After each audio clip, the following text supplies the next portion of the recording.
Broosie. Roosie. Brucie Roosie. His name's Bruce. So I was at a business conference and I was asked to go and pray for someone.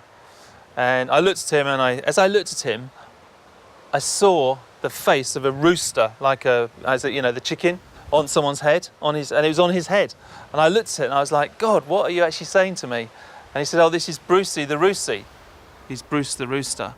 And as I thought that, suddenly the whole of the background disappears and I see Bruce small as a rooster on top of a shed. And he was making this cock-a-doodle-doo, cock-a-doodle-doo, really loudly. And I thought, gosh, that'd be really annoying early in the morning. And so obviously that's quite whoa, that's a bit of a surprising picture. But then I just okay, what does this mean, God?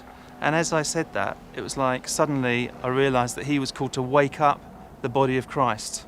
And he was to wake up the body of Christ, particularly I felt about finances, the whole economics. So I started to say, this is what you're called to do. And like a rooster, you're not going to be all that popular sometimes. People won't want to listen, they won't want to wake up. But it's just who you are, it's just what your call is, and you just need to keep doing it. And he was like, that's amazing. He said, because I've just been planning a conference which is all about sort of kingdom finance. And he was inviting people from all over the world to do it. I believe this is what God is asking me to do. But already I'm starting to find that not everyone's interested in it. And so he was really, really encouraged. In fact, he now even sends me emails that are signed off Brucie Roosie. So it was made a real impact on him. The way I saw his face. And as I was looking at his face, just saying, God, what do you want to speak to Bruce about?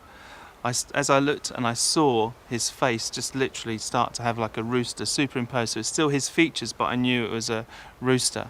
I think the important thing is that when you get something that could be a bit crazy almost, to just dial back into God and say, what is it that you're telling me to say to this person?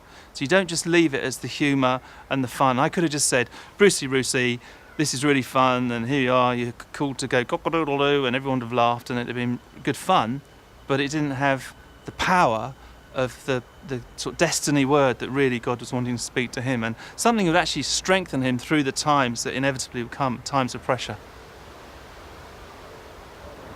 Cock-a-doodle-doo, cock-a-doodle-doo.